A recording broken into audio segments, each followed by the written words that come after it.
Anapai, mene engineer Ibrahim, and a waha. Obepa Empire, na yase Jumediano as. I need a consultation for a vampire. You already have to find out sick and I'm not paying so. I couldn't have my 7 for some emerald. One pestry brimo, one concum kind. Now, when I bet 2 or 7 so, 1 7 annual mojuma. Madam CD in Piassing your cheek, oh, yes, amen. Amen. And then, no chance, Mamma to say the prayer of Jabez. The prayer of Jabez. Yabanya Assembly every First Chronicles. And I said, Bressosema edikaino. 89 Chichimu enkron ene edu. First Chronicles chapter 4, verse 9 and 10. The prayer of Jabez. Meka brofono na what they chino so atwaye so. Okay, brofono say, and Jabez was more honorable than his brethren. And his mother called his name Jabez, saying, because I bear him with sorrow. And Jabez called on the God of Israel, saying, oh, that thou would bless me indeed, and enlarge my coasts, and that thy hand might be with me, and that thou would keep me from evil, that it may not grieve me. And God granted him that which he requested. Queen of Brazil, summer, my decline, it's here and 9, and teaching my uncle any. Na Jabez na animonyam sene ne nuanom na ne nato ne din Jabez efiri se okan se me de ya na ewo no edu na Jabez frɛ Israel nyankopɔn se sanka wuri hyira me na watre me hyemu na wonsa adi machi na wama bɔne bi amɛyɛ me na ya bi amɛka me nyankopɔn ma de ɔsrɛ no baa mu amen. Another paper be and pesa would do adwene ebesi eye empire Jabez a boy. Menim say Jabez ho asem de yate ne bebre. Senia o maame ewo ne yawo mu na woto ne din saa. Na afi abrante sori ya na wie ye eno say wanya nomonyam esenu nanum ina. Na ka enim say ono na ne din eni senia ese wu no ekere. Nanka esese da brabom yi na yawde ne amaruhunu esunku ano be bible say na wieye no ebeya no nyam kese ese obia onye abotahwe bible mu abon say ebinmu abompa ya shada recording yawo mpaibo a nipa ashada abo bible mu a ya recording e de ato, and it is for a reason. So obi bebo mpaye na shada atro ne mpaye wo boy na edia to no e kire say sa mpaibo no is a model e mpaibo bia ye betimi ahwe na ye nsusu ya sua na edia bo se o hwe ha na mpaye wo boy ene no nyum kra otoye ye sheda troye e wo First Samuel tena be ya ye kire mba nsusu no ye betimi ahwe enne nipa bebre bo mpaye na so ye hunu ye mpaibo na no ni na no say ebia no ye mbo no se ye bo no. And so who say Obia Bompaye, Nanyamia Tien in Paiba, then it becomes a model like you meet me a share. Now a then and the pay boss and pay Emonia coupon etienne. And then one of those prayers, I'm a person working every season. I had the prayer of Jabez. Okay, Jabez chapter 1, a few verse 1, Ebanwa. Now, Brasu Samna Eka, a war and to a tosswell. And to boom say your bow wedding, your bow wedding, you seen a way, and a way so every way, and a way so every way, but a do Jabez so no. The Chronicles told the was a kind of master. That means, what do Papa Bia, your bonny dick a tremor a ye. Let's say your tree was a kind of master. Now, your kind of master, one my own, Tibia, your wound, a woman. Tebia ne maame wo mu a wode wo saa abranti eno kwasem se nema ya wofo efremu no ya hwe ne yi a eno so ebaba ya so ebi te say hia ahokyere. Once you are born into it, say nyame amba mu a won so abrabo ba yesa, because baby anka amanfo du wo mba be ko school hwe anka mba hwe won yi no wan hwe yi na so anya no sa, but say nyame ba mu a now na me kan say nyame ba mu a emfa no se na yesi wo ya wo to ami na mu mpo obitima ya tentena se obi a ya wo na to hie so identity, because onyame ba mu a tibie yi na etimi sisa Jabez ebo mpaye na yenhwe ne mpaye a oboy enunti ema na wie ye beye soroko mpaye a oboy because ye twa baby a ye wo no ensema esiye Yaudia na o maame famu enunti ema wodi din bi eto no na yetwe na wie yenso so a ye ka se anomyam kase bi epie no so a afi obenya anomyam se ne nuanom yina then we must be interested in what happened. Ayede na abrantia na kai obi anim se abrantia we di na brabo be basa nanso ekowie ye no yetu kuro kase bi di Bible say okay Bible abekosama ekere se na anomyamfo a ewo Israel no na kuro na yetu no the city of Jabez hono no mo pese omotena. Why? Because it was an honorable place. What happened? About to say now obia ye wu na kuro so tu na kanim sa and the so bia ni ho na so enne oyo mapeni enne nyame apagya no enne ye boditi wo babia edebe na siye eyese sometimes ye hunu ni pabia na brabo akonkanya ya kondo say ye be say wo no ya kai babu na hu David who want to be like David. Ya kai babu ye ti Joseph wasam who want to be like Joseph, but I say you say from the birth of Joseph to babia na brabo konturu ya eye wa kondo no name bisisi wo ye biribi wo tu anamombi enna pesa me twa adwene abaso enana pai. Jabez empire bono de di kan pesa me no kan wasam no say he prayed for God's blessing. Wo hom say Nyankopon shira eya nyame shira eya abrabom no ebinim dwen say ye nyame wo yabrabom wo hom say sene abrabom say akono wo Nyankopon e wo ne life and okay o say he prayed to God say already send ka obe shira me a what dani na ndi ko hwe wo Nyankopon and he wanted the blessings of God. Well, fact, body be also so that because you can do all kinds of things and get money, but you may not be honorable. But you can say, Jabez, no, you're honorable. And this keke na onyaye na mamnu wonya no munyam kese and sa no munyam no efri nyam nche na eba. So he saw the blessings of God. When fakwa body so say me ko bokro no ayesika me wie omasika enne nipo bebre wonu ma onobra eda won sokora enfata won because the kasan kire say we honorable kwanya wo faso ewie omasika kire say we honorable. The Bible say Jabez there he was honorable. He was honorable. Nyame shira no na kwanya wo faso nya na shira eni se na se bone bra no eni po ina hu say na num nyam na ayekese. Yeah, wonder what happened to the brothers.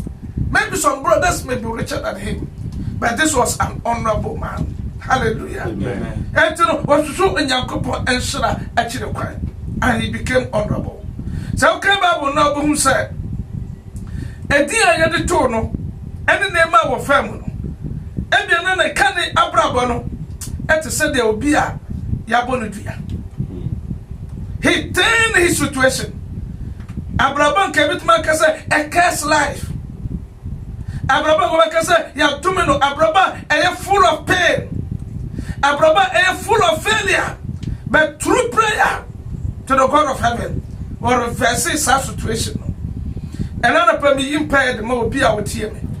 Ebia tibia ya wu tu mo ene se na nema se continue wa tunu ne se o wie ya aba wona na so be se nyame ye ma Jabez won so betima ya de ama. Amen. Hallelujah. Amen. So he reversed a cursed life to a life of abundance, an honorable life, a life that was recognized by everybody. Number 2, he prayed for enlargement. One person onyankopon entra nisimu. He prayed for enlargement. He prayed to possess new territories.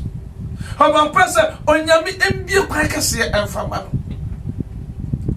And to say senka obetra misiemu a nanka obe peja me afiri kuro ketwa yimo nanka mako anim kakra madwuma yi aya ketwa bi awrade nka ebe kase bi di amame a ene de ne ma mi toyi at the table so awrade ka betima dan shop kase bi di amame a. He prayed for enlargement. Menimba bia na ne kase na ya koduru but na Jabez obia he desired to increase. He He desired to increase. That strong desire to increase and become greater propelled him to pray a prayer that God granted his request. I say, I rather say, if you enlarge my cost. And I pray me Bible, me bomb and say, I rather young couple, one more Usiano and a moon trade. Amen. I will yes to Christo demo. Amen. What you make it one hour and I rather and pajama and farm. Stock it one and then the supermarket. Amen. And the mighty name of Jesus Christ. Once I say Kitwa dear, now so Yamiba Mua, a better say. Yamiba Mua. And the Jabez will say, Yamiba dear Bia Mua, I didn't hear. So I say, enlarge my costs. Enlarge my costs. What in Bible? Maybe say, Obaya Jumano, what you need now, Echo Bumpire, and no crack. I am from Sosa, a bra yedia Juma, with a Bacco Bumpire. But I am from Soka, says so, a bra ya bumpire, so with a Quaquaya Juma. Fabia to Nebraso. Nanya coupon speciality and we yes. Pray for enlargement. Amen. My Bible saying, I'm better, yes, yes. And so call my back, Jesus. And Mundi Pabaya Cassia. As maybe a Ukraine will be a Bayacassia. And we yes to Christ demo. Amen. A bumpires are so already betty. Oh, yes. Now, can I add that to say, and God granted his request. No boss, I'm paid on your coupon tier. No, yet at the man. Hallelujah. Amen. The third one, Jabez boss on fire, Menoka. Now, Mama crying out so afraid. Now, you know, a bumpire. And said, he prayed against evil. He prayed against evil. Jabez will say, if you say a Timono, Bonnie Ashanama. Bonnie Ashanama.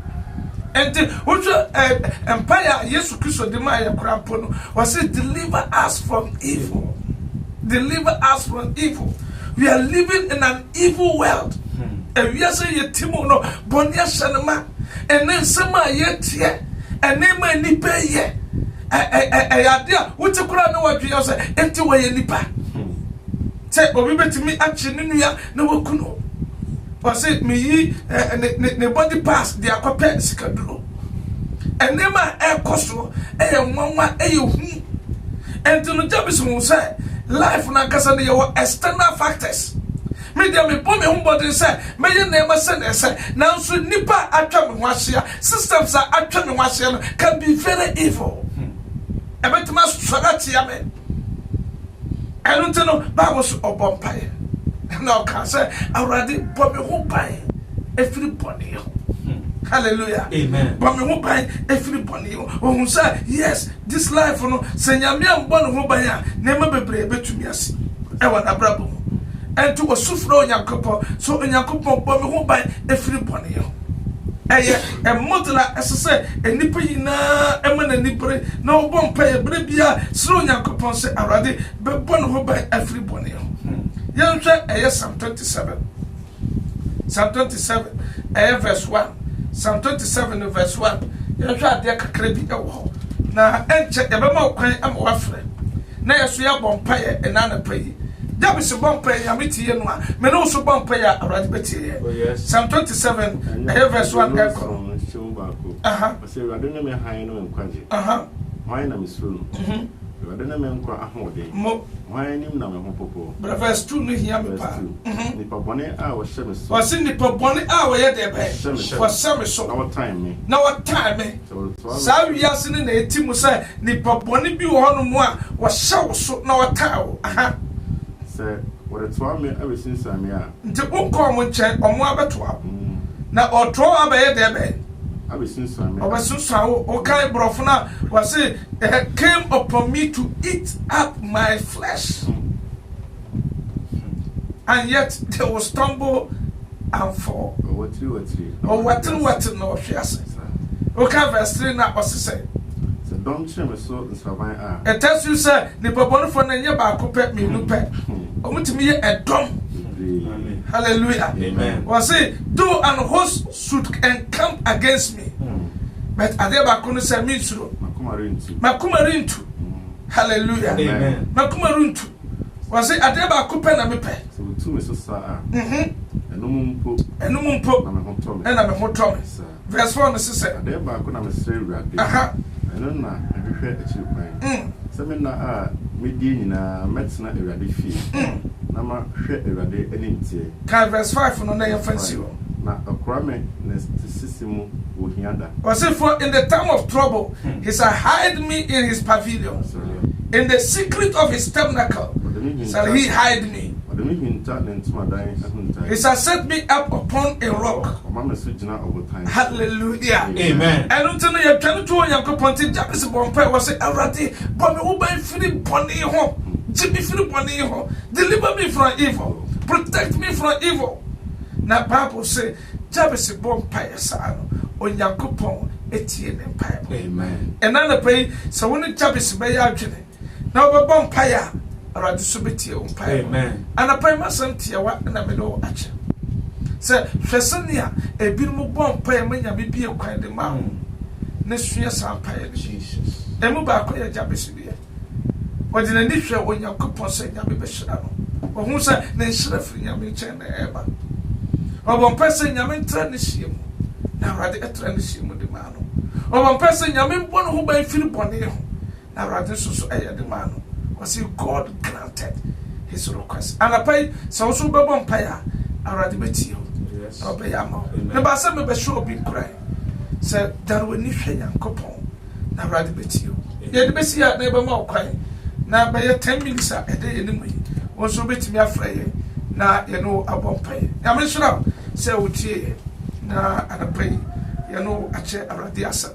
Ka say ukọ Facebook a obenya Ewo Glorious TV Network. Sasuna Time TV Official. Sasuna oko YouTube so a na o search Glorious TV Network o sa ebekaye. Ya mention mo na already enkamo. Sabre ya krado onso so obetimi afraye ye no abompaye. Amen. Abompaye ema adofo abofraye. Ewo Yesu Kristo de mo already Yankopon enana pay. Wasamaba o manchen. Ama o manya chidie se already obetumi aye. I don't think they are afraid. Already a brother would know how I would know. Yadia would know, Yadia would know. And you won't put another pay. Yet I don't know what years to Christ name. My quack and Yanadia, Abodi and Yanadia. And the Yanadia. Your pipe on the Saturday, but any other city said was so far. Far ready is Paraduti. Sasuna, Sister Augustina. What is so afraid you're one pay man. Sarah over Sunday, in the mighty name of Jesus Christ. I want to know what you're afraid.